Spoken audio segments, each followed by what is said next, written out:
I'm Fiona, 27 female. I live in a city that never sleeps, in an apartment that overlooks the endless river of lights. I built a life here from scratch, with nothing but a bruised heart and a desperate need to prove something to the three people who were supposed to be my biggest supporters. My story isn't just about success. It's about the deafening silence that precedes a storm and the quiet triumph of building a world so large that the people who hurt you can only look up in disbelief. It all started with the gleaming red paint of a sports car I was never meant to have. Before this story unfolds, I'd love to connect with you. Please let me know in the comments where you're watching from and what time it is in your corner of the world.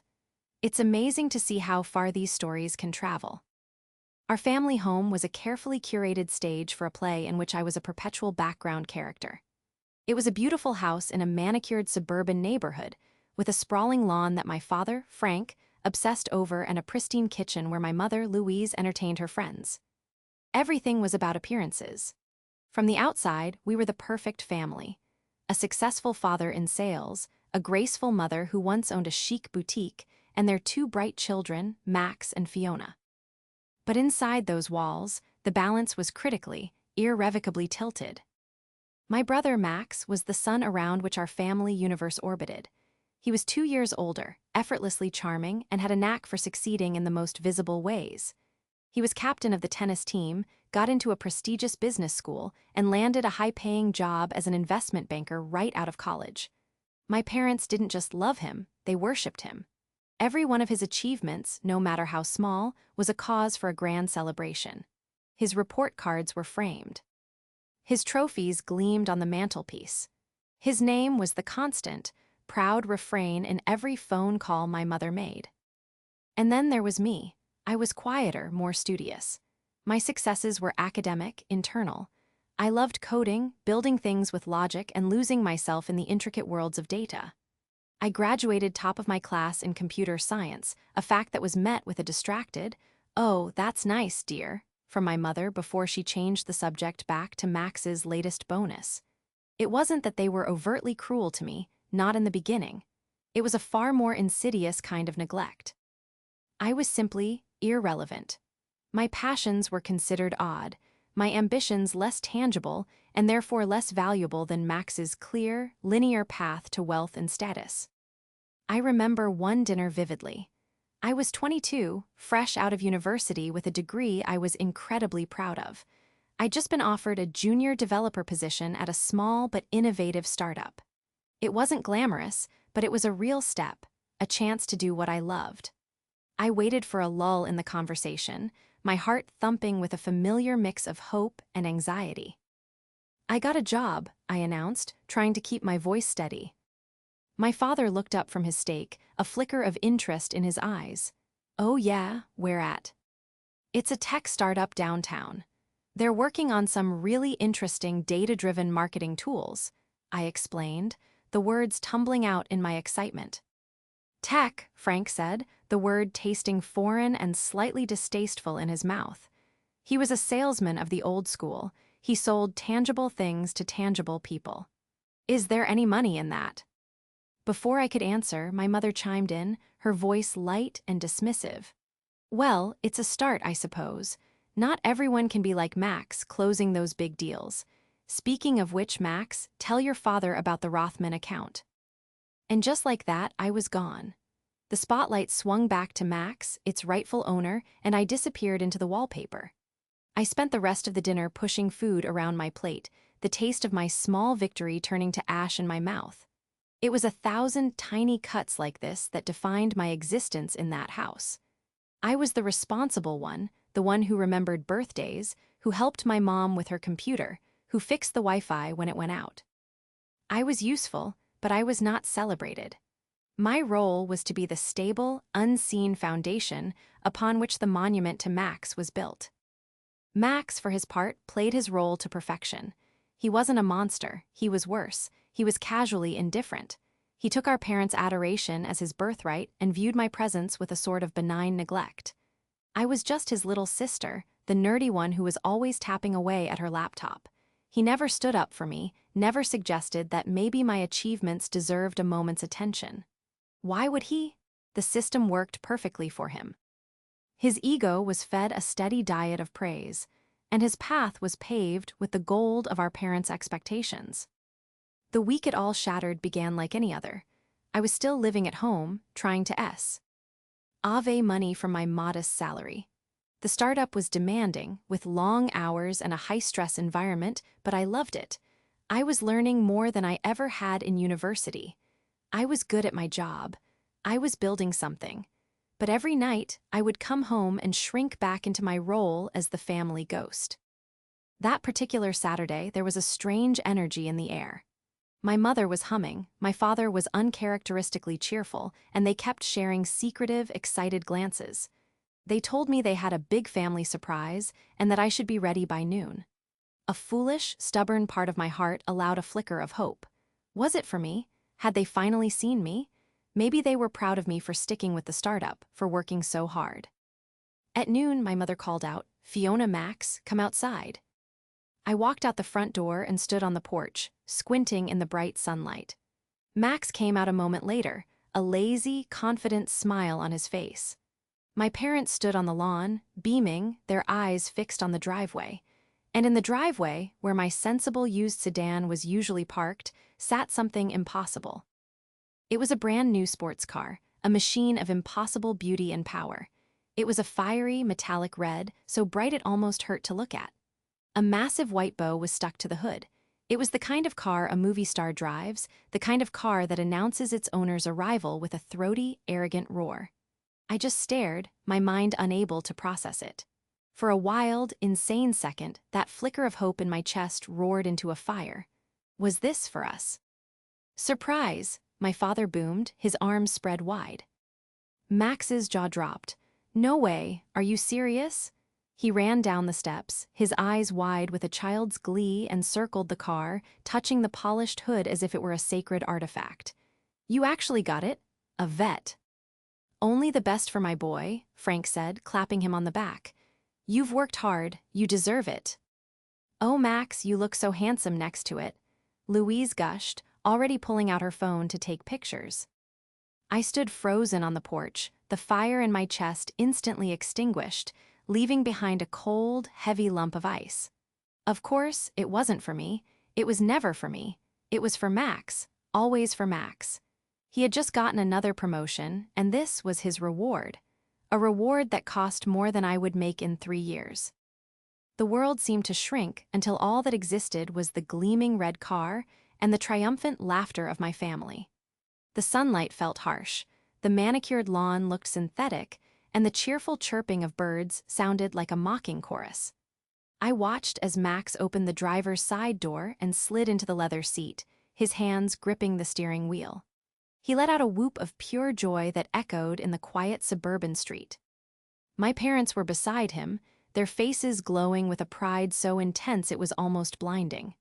They were a perfect, happy portrait, and I was on the outside, looking in through a pane of thick, soundproof glass. I must have made a sound, a small gasp or a shuffle of my feet, because my mother finally turned her gaze towards me. The ecstatic smile on her face faltered for a fraction of a second, replaced by a look of mild annoyance, as if she had forgotten I was there and was irritated by the reminder. "Oh, Fiona, come see. Isn't it magnificent?" she called out, her enthusiasm returning instantly. I walked down the steps slowly, each one feeling like a descent into a colder, darker place. I stood beside the car, the heat radiating off its hood. I could smell the new leather, the expensive wax. It smelled like everything I wasn't, everything I was told I couldn't be. "It's a lot," I managed to say, my voice sounding thin and distant to my own ears. Frank laughed his booming salesman laugh. "It's a statement, shows people you've arrived. Your brother's going places, Fiona, big places." He looked from Max, seated in his throne of leather and steel, to me, standing in my plain jeans and t-shirt. The comparison was unspoken but hung in the air, thick and heavy. Max revved the engine, and the sound was a violent roar that ripped through the peaceful afternoon. It was an obnoxious, arrogant sound, a declaration of dominance. He grinned, all teeth and confidence. "Can't wait to take this to the office on Monday." Blake from Mergers is going to lose his mind. I didn't know what to do. Should I congratulate him? Should I pretend to be happy? The hypocrisy was a bitter pill I could no longer swallow. All those years of being the sensible one, of being told to save my money, to not be frivolous, to make practical choices, it was all a lie. The rules were different for Max. For him, there were no rules, only rewards. The words came out before I could stop them, quiet but sharp. This must have cost a fortune. My father's smile tightened. You don't worry about that. We have it covered. It's an investment in your brother's future. His image. An investment, I repeated, a note of disbelief creeping into my voice. It's a car. It loses half its value the second you drive it off the lot. Louise stepped forward, her expression turning from pride to condescension. Fiona, please don't be difficult. You just don't understand these things. In Max's world, the world of high finance, appearances are everything. This car will help him. It's a tool for success. A cold, sharp anger, an emotion I had suppressed for 2 decades, began to rise in my chest. A tool? I needed a new laptop for work last month, one that could handle the rendering for my projects. I asked if you could help me with a few $100s, and you told me I needed to learn to budget properly and stand on my own 2 feet. The accusation hung in the air, ugly and undeniable. My father's face darkened. That's completely different. That was a toy. This is a symbol of achievement. My work is not a toy, I shot back, my voice finally gaining volume. It's my career, the same way his job is a career. Why is his image worth $100,000 while my actual tools for my actual work are considered frivolous? That was when my mother delivered the blow. She didn't shout. Her voice was calm, almost gentle, which made the words infinitely more cruel. She looked at me, her head tilted slightly, as if examining a disappointing specimen. Because, dear, she said, her voice laced with a pity that was more insulting than any insult, he achieves things people can see. He makes money. He has status. She gestured vaguely at me, at my simple clothes, my quiet life. You tinker with computers. It's nice, but it's not the same. Then she looked from me to the car and back again. And she said the words that would echo in my head for the next 5 years, the words that would become the fuel for the engine I would build inside myself. You'll never have that. She didn't say it with malice. She said it as a simple, undeniable fact, like saying the sky is blue or water is wet.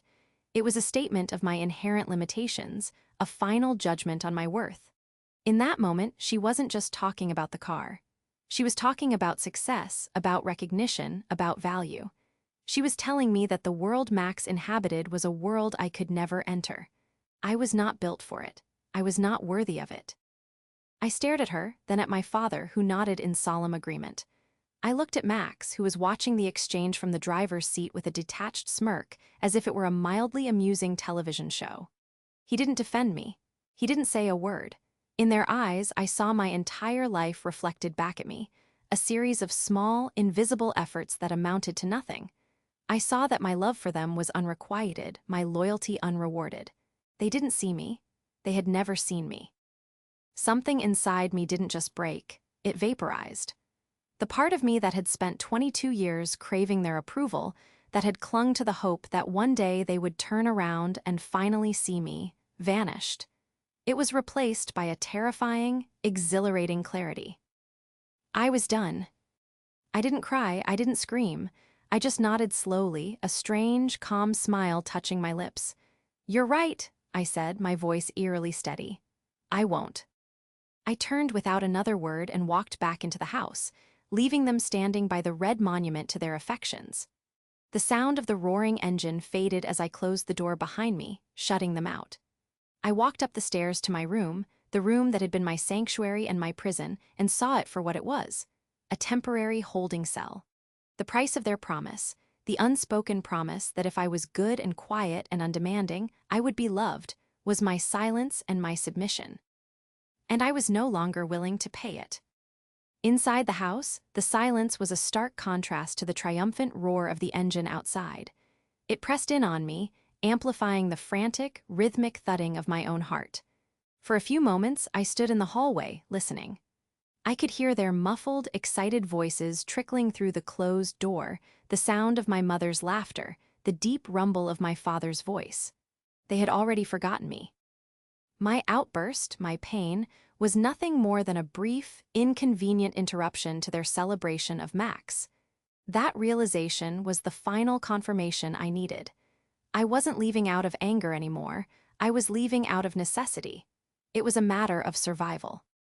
I went up to my bedroom and looked around.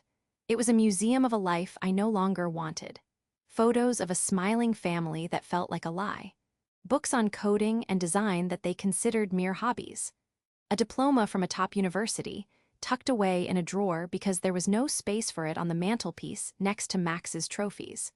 For years, I had tried to carve out a small space for myself in this house, but I now saw that I had been trying to grow a tree in a thimble.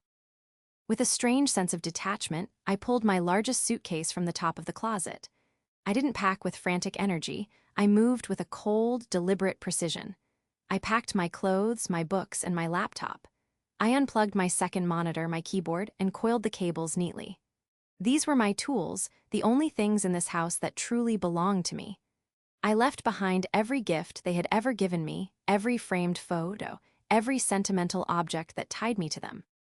I was shedding a skin, and I wanted to leave it all behind. As I was zipping the final bag, my phone buzzed. It was a text from Naomi, my best friend since college, and one of the few people in the world who understood my passion for technology. We had met in a notoriously difficult data structures class and bonded over our shared love for elegant code and our mutual disdain for the finance bros who dominated the campus. Naomi, you alive. Radio silence all day. Thought you might have finally been assimilated by the suburban Borg. I stared at the message, and for the first time since walking back into the house, I felt a crack in my icy resolve. A single tear traced a hot path down my cheek. I typed back, my thumbs shaking slightly. Me, I need help. Can I come over? Her reply was instantaneous. Naomi, my door is always open. What's wrong? Me, I'll tell you when I get there. It's everything. Naomi, okay, be safe. I'll order pizza. That simple, unconditional offer of support was more parental than anything I had felt from my own family all day. It solidified my resolve. I had somewhere to go. I wasn't entirely alone. I carried my 2 suitcases and my tech bag downstairs. The house was quiet now. They were probably out for a celebratory drive in Max's new car. The thought barely registered. I walked to the kitchen and took a piece of paper from the notepad by the phone. My hand hovered over it, wondering what to write. What do you say to people who have erased you from their own narrative? Goodbye. I'm leaving. It all felt too dramatic, too emotional. They didn't deserve my emotion. In the end, I wrote just 3 words. You were right. I left the note on the granite countertop where they would be sure to see it. It was ambiguous. They could interpret it however they wanted. They could think I was agreeing with them about my limitations, confirming their judgment. Let them. I knew what it meant. You were right, I'll never have that life you planned for me, and now I'm going to get my own. I called a rideshare and waited on the curb next to my luggage. I didn't look back at the house. I didn't feel a pang of nostalgia or sadness. I felt nothing but the quiet hum of a machine that had just been switched on. When the car arrived, I loaded my bags into the trunk and slid into the back seat, giving the driver Naomi's address without a tremor in my voice.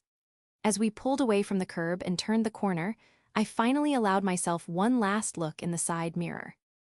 The house, my childhood home, shrank in the distance until it was just another perfect house on another perfect street. And then it was gone. Naomi lived in a small, cluttered apartment in a less glamorous part of the city. It was chaotic and vibrant and filled with half-finished projects, whiteboards covered in complex diagrams, and the persistent smell of coffee. The moment she opened the door and saw me standing there with my luggage, her face shifted from curiosity to deep concern.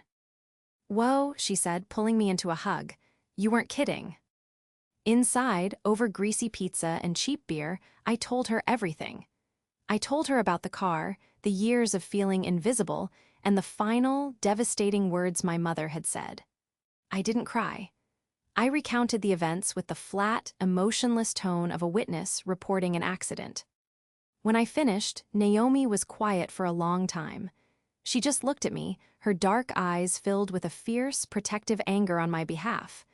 "Good," she said finally. I blinked. "Good. Good that you left," she clarified, leaning forward.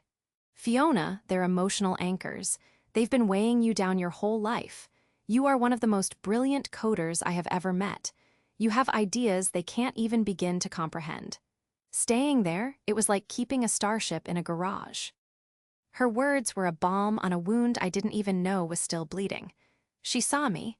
She had always seen me. "But what do I do now?" I asked, the sheer enormity of my situation fina. Ellie crashing down on me. "I have my job, but my salary is barely enough to rent a room. I have some savings, but not much." Naomi stood up and walked over to one of her whiteboards. She erased a complex server architecture diagram with the back of her hand, leaving a clean, white space. She picked up a marker and turned to me, a glint in her eye. "Now," she said, her voice electric with possibility. "Now we start, you and me. That logistics algorithm you were whiteboarding last month, the one that uses predictive analytics to optimize delivery routes in real time, the one you said was just a side project." I nodded slowly. "Yeah." "That's not a side project, Fi. That's a company," she said, tapping the whiteboard. We build it ourselves. No bosses, no corporate ladder, just us. We can work out of here. We'll live on ramen and coffee. We'll bootstrap it until we have a prototype that can blow investors away." She uncapped the marker and held it out to me. The whiteboard was a pristine, intimidating void. It was an empty page, waiting for the first word, the first line of code, the first spark of a new story. For my entire life, my future had been a book already written by my parents, a footnote in the grand biography of my brother. But now I held the pen. I took the marker from her hand. The plastic was cool and solid against my skin. I looked at the blank white space, and for the first time, I didn't see an absence. I saw a frontier. I saw freedom. The first year was a blur of caffeine, code, and conviction. Naomi's spare bedroom became my entire world. It was small, with a single window that looked out onto a brick wall, but to me, it was a palace of freedom. I slept on an air mattress that slowly deflated each night, and my desk was a stack of textbooks topped with a plank of wood. We lived up to Naomi's promise. Our diet consisted almost exclusively of instant noodles, cheap coffee, and the occasional celebratory pizza when we solved a particularly nasty bug. My modest salary from my day job, which I clung to for as long as I could, went entirely towards server costs, software licenses, and our shared living expenses. The silence from my family was absolute. In the first few weeks, I expected a call. An angry one, a confused one, any kind of acknowledgement that I had vanished from their lives. But the phone never rang. I imagined they found my note. I imagined them shrugging, perhaps feeling a moment of irritation at my dramatic exit before turning their attention back to Max and his shiny red car. The lack of contact was hurtful at first, a final confirmation of my irrelevance. But soon, the hurt transformed into a strange kind of liberation. Their silence was a gift. It meant there were no distractions, no obligations, no guilt-ridden phone calls to endure. They had cut the cord, and in doing so, they had set me free. Naomi and I developed a rhythm.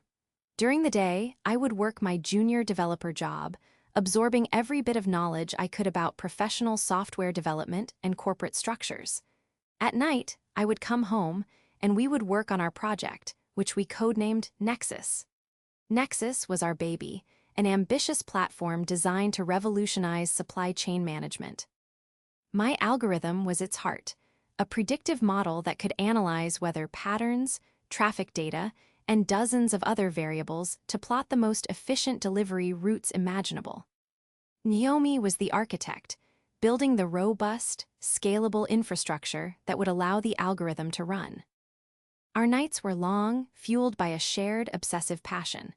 We would argue over database schemas, celebrate minor breakthroughs with a high five, and fall asleep at our keyboards, waking up with the imprint of the letter G on our cheeks. We filled whiteboards with frantic scribbles, our handwriting a testament to our racing minds. There were moments of crippling doubt. We would hit a wall, a bug that seemed impossible to solve, and the weight of what we were trying to do would feel crushing. In those moments, one of us would always pull the other back from the brink. "It's impossible," I would groan, staring at lines of code that made no sense. "The data latency is too high, the model is collapsing." "Nothing is impossible," Naomi would counter, pushing a fresh mug of coffee into my hands. "We just haven't found the right approach yet. Let's break it down. What's the core problem?" Her logic was an anchor in my sea of frustration. My creativity was the sail that pushed us forward. We were a perfect team. After 18 months, I quit my job. It was a terrifying leap of faith. My savings were nearly depleted, and Nexus was still just a brilliant piece of software with no clients and no income. But my day job was holding us back. Nexus required all of my focus, all of my energy. We gave ourselves a 6-month deadline. Either we secured funding, or we would have to admit defeat. Those 6 months were most intense of my life. We refined our business plan, polished our user interface, and started the grueling process of pitching to venture capitalists. The rejections came fast and furious. We were two young women with no track record, trying to break into an industry dominated by established giants. "The idea is interesting," one investor told us, a dismissive smile on his face, "but you're trying to boil the ocean. It's too ambitious." "Come back when you have a major client," another said, barely looking up from his phone. Each rejection was a sting, a fresh dose of the same dismissal I had felt from my family. They saw two girls with a nice little project, not two determined founders on the verge of a breakthrough. The parallels were so stark that sometimes, late at night, the old bitterness would creep back in. I would think of Max, effortlessly climbing the corporate ladder in a world that was built for him, a world that rewarded his confidence and his connections. His success was a given. Ours felt like a desperate, uphill battle against gravity itself. But every time the doubt surfaced, I would look at the lines of code on my screen. I would look at the elegant, powerful algorithm I had built from nothing. And I would remember my mother's words, "You'll never have that." It became my mantra, not a curse. It was the fire that burned away the exhaustion and the fear. Every line of code was a rebuttal. Every solved bug was an act of defiance. During this time, Naomi became more than my co-founder and best friend. She became my family. She was the one who celebrated my 24th birthday with a cupcake and a single candle because we couldn't afford a cake. She was the one who talked me through a panic attack the night before our biggest pitch. She knew my story, and she carried my anger for me when it was too heavy for me to bear. The 5 years of silence from my biological family were filled with the noise of creation. The quiet hum of servers, the frantic clicking of keyboards, the passionate debates, the shared laughter, the exhausted sighs. We were building an empire in a tiny apartment, brick by digital brick. I didn't see a single social media post from my family, as I had blocked them all on day one. I had no idea what was happening in their lives, and I felt no curiosity. My world was Nexus. My family was Naomi. The silence was a vacuum, and I filled it with work with purpose, with the construction of a new self. The quiet, overlooked daughter was gone. In her place was Fiona, the co-founder, the lead developer, the architect of a future they could never have imagined for me. The 5 years they had erased me were the 5 years I spent writing myself into existence, and the ink was a language they would never understand: code. The breakthrough came on a rainy Tuesday, just 2 weeks before our self-imposed 6-month deadline was set to expire. We were running on fumes, our bank accounts dangerously low, and our morale frayed. We had one last pitch scheduled with a boutique venture capital firm called Momentum Ventures. They were known for taking risks on disruptive technologies, but they were also notoriously discerning. This was our final shot. We walked into their sleek, minimalist office in the heart of the financial district, feeling like imposters. The air was thick with the scent of money and power, a world away from our cluttered apartment. We were pitching to a woman named Anya Sharma, a legendary figure in the tech investment world known for her sharp intellect and no-nonsense attitude. As I began our presentation, my voice trembled slightly. I ran through the slides, explaining the market inefficiency, the scale of the problem in the logistics industry. But I could see we weren't grabbing her. She had the polite, detached look of someone who had heard 1,000 pitches just like ours. Then it was time for the demo. This was it, the moment of truth. I launched the Nexus dashboard, a clean, intuitive interface that displayed a complex network of shipping routes across the country. The current systems used by most freight companies are reactive, I explained, my confidence growing as I started talking about what I had built. They adjust for delays after they've already happened. Nexus is predictive. I loaded a real-world scenario. A fleet of 500 trucks scheduled to leave Los Angeles for various destinations across the United States. Standard routing software would send this truck, I said, highlighting one on the screen, through the I-40 corridor in Arizona. Then I clicked a button labeled Engage Nexus AI. The screen flickered. My algorithm began processing millions of data points in real time.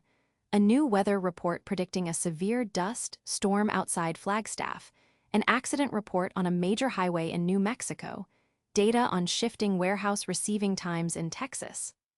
Lines on the map began to shift and redraw themselves. The route for the truck I had highlighted suddenly rerouted, shifting south through a series of smaller state highways. Our algorithm has identified a 92% probability of a multi-hour delay on the I-40 due to an impending weather event and a secondary traffic incident, I said, my voice clear and steady. By rerouting the fleet now, Nexus will save an estimated average of 7 hours per vehicle, preventing spoilage for perishable goods and saving the company over $100,000 on this one fleet dispatch alone.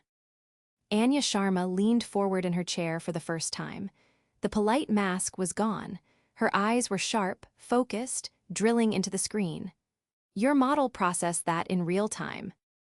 In 1.2 seconds, Naomi chimed in from beside me. And the architecture is fully scalable. It can handle 100,000 vehicles as easily as it handles one. Anya was silent for a full minute, studying the data on the screen. The silence was terrifying. It felt like the air was being sucked out of the room. Finally, she looked up, not at the screen, but directly at us. For years, people have been talking about bringing true AI predictive power to logistics, she said slowly. Legacy companies have spent billions trying to do it. You too, you've actually done it, in your apartment. A wide, genuine smile spread across her face. Tell me how much you need. We walked out of that office an hour later in a state of shock. We had secured $5 million in seed funding. We stood on the crowded sidewalk, the rain having subsided, and just stared at each other. Did that just happen? I whispered. Naomi let out a sound that was half laugh, half sob. It just happened, she yelled, throwing her arms around me. We did it. We actually did it. That investment changed everything. The algorithm was our heart, but Anya's money was the lifeblood we desperately needed. We moved out of Naomi's apartment and into a real office. We hired our first team of engineers, brilliant young coders who shared our passion. We were no longer just two women with a dream, we were a company. Nexus Technologies was born. The next 2 years were a whirlwind of growth. Our first major client was a national grocery chain that was losing millions a year due to shipping delays. After implementing Nexus, they cut their spoilage rates by 60% in the first quarter. The case study from that success went viral in the logistics industry. Suddenly, everyone wanted to talk to us. Shipping conglomerates, e-commerce giants, and even government agencies were knocking on our door.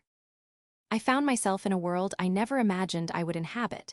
I was no longer Fiona, the quiet coder. I was Fiona, the CEO. I learned to negotiate multi-million-dollar contracts, to speak at industry conferences, to lead a rapidly growing team. It was terrifying and exhilarating. There were still moments of doubt, but they were fleeting. Every time I saw our software solve a real-world problem, every time I saw the pride in our employees' faces, I knew we were on the right path.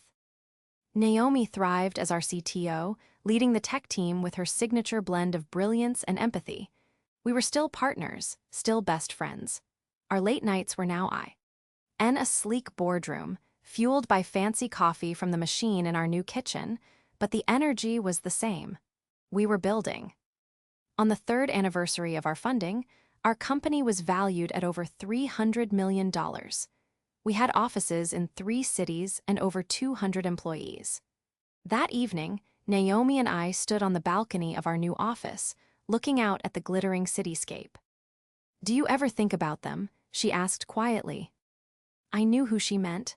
"No," I said, and I was surprised to find that it was the truth. I used to. In the beginning, everything I did was to prove them wrong, but somewhere along the way, it stopped being about them. It started being about this. I gestured to the city, to the office, to the life we had built. It became about us, about what we could create. The anger had been the kindling, but the passion for my work was the roaring, self-sustaining fire. The taste of success wasn't the petty satisfaction of revenge. It was the clean, crisp taste of achievement earned through hard work and innovation. It was 1,000 times sweeter than I could have ever imagined. The silence from my family was no longer a void.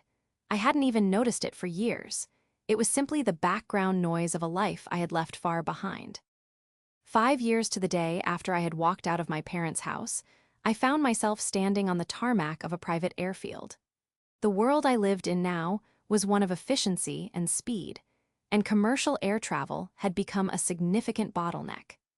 After securing a massive new contract with a European logistics firm, the board had insisted that the company lease a private jet to facilitate travel for the executive team.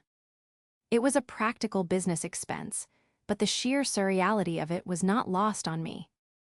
I stood by the stairs of the sleek, white jet, the Nexus Technologies logo emblazoned on its tail, and watched as the flight crew prepared for takeoff. It was a cool, crisp autumn morning. I was dressed in a sharp business suit, my laptop bag slung over my shoulder. I was on my way to Chicago to finalize the last details of the European deal. Naomi was holding down the fort back at headquarters. This was my life now, a life of boardrooms, international deals, and private jets. The airfield was a small, exclusive hub just outside the city, a place where the corporate elite and the ultra-wealthy came and went with quiet discretion. As I waited for my CFO to arrive, I saw a black town car pull up near the main terminal, a small building that served the few charter flights that operated out of the same field. A man in a suit got out of the back. He looked familiar, but I couldn't place him. Then, another man got out of the passenger side. He was taller, with the same sandy brown hair and confident posture I remembered all too well. He was laughing, clapping the other man on the back. It was Max. My breath caught in my throat. 5 years. I hadn't seen his face, heard his voice, or even seen his name in 5 years. He looked older. There were fine lines around his eyes, and his effortless charm now looked a bit more practiced, a bit more tired. He was still wearing an expensive suit, still radiating that air of entitled self-assurance. He was probably here seeing off his boss, or maybe taking a regional charter flight for his investment bank. I felt a strange sense of detachment, like watching a character from an old movie. There was no anger, no pain, just a mild, clinical curiosity. He hadn't seen me. I was just another anonymous person in a suit standing by a jet. I considered turning and boarding the plane, but some part of me was frozen, wanting to see how this absurd, cosmic coincidence would play out. My CFO, a cheerful man named David, arrived and we exchanged pleasantries. "Ready to go close this thing, Fiona?" he asked, grinning. "Absolutely," I said, turning my attention back to the business at hand.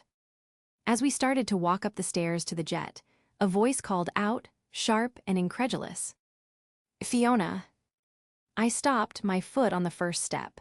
I turned slowly. Max was standing about 50 feet away, his jaw slack, his eyes wide with disbelief. His boss was looking back and forth between us, confused.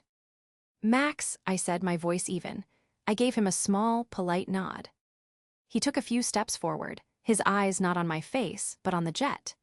He scanned the logo on the tail, then looked back at my business suit, at the waiting flight crew, at my CFO standing beside me. His brain was visibly struggling to compute what he was seeing. The scene did not align with the narrative he had held for 5 years. Fiona, the quiet, nerdy sister with the funny little computer hobby. What is this?" he stammered, gesturing vaguely at the airplane. "Is this yours?" "It's my company's," I replied calmly. "I have a meeting in Chicago." "Your company?" he repeated, the words sounding absurd to him. "What company, the little startup thing?" "We've grown a bit since tea." "Hen," I said, a slight, unintentional smile touching my lips. The look on his face was something I would never forget. It was a chaotic storm of emotions: confusion, shock, envy, and a dawning, horrified understanding. The world as he knew it, a world where he was the sun and I was a forgotten, distant moon, was cracking right before his eyes. He, Max, the golden child, the one destined for greatness, was standing on the tarmac watching his failure of a sister board a private jet. His boss was looking at him strangely now, the power dynamic shifting uncomfortably. I gave another polite nod. "It was good to see you, Max. I have to go." I turned and walked up the stairs without looking back. David followed me, and the flight attendant closed the door, sealing us inside the quiet, luxurious cabin. As the jet began to taxi towards the runway, I allowed myself a glance out the window. Max was still standing there, motionless. But now he had his phone pressed to his ear. He was pacing back and forth, his free hand gesturing wildly.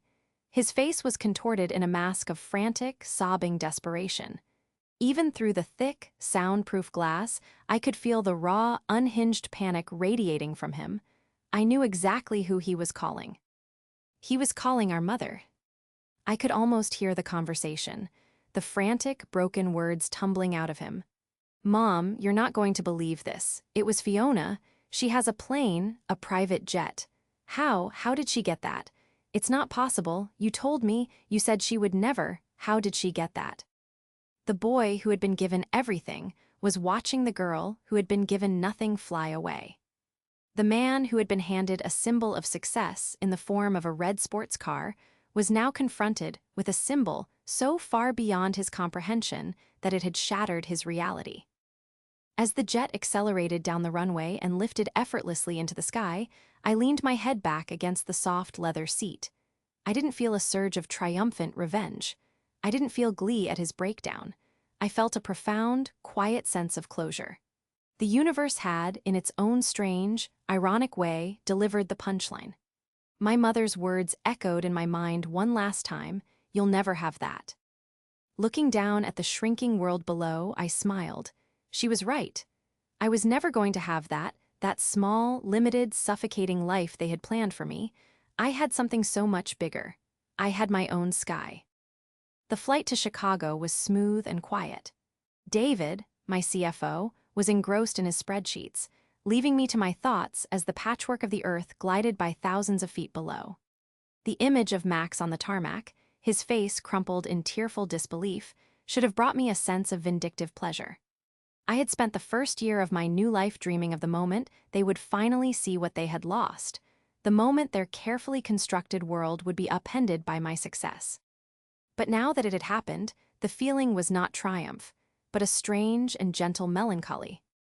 His panicked phone call was not just about a jet. It was about the collapse of a fundamental belief system. In our family, success was a finite resource, and it had all been allocated to him. My achievement was not just an anomaly, it was a violation of the natural order of their world. "How did she get that?" was not a question about money or a company. It was a question about identity. If I, the designated failure, could succeed on this scale, what did that make him, the golden child? What did it make their judgment, their values, their entire lives? When I landed in Chicago, my phone, which had been on airplane mode, buzzed to life. A string of notifications flooded the screen. Dozens of missed calls from my mother, my father, and a number I didn't recognize but assumed was Max's. There was a single voicemail from my mother. Curiosity got the better of me, and I listened to it. Her voice was a frantic, unrecognizable version of the calm, condescending woman I remembered.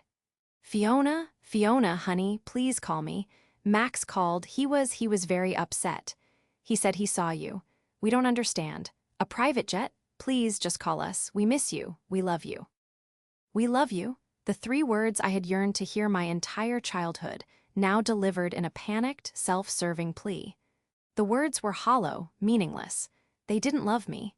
They loved the idea of being associated with my success. They had seen the logo on the tail of the plane, and they had seen an opportunity. They weren't reaching out to the daughter they had cast aside.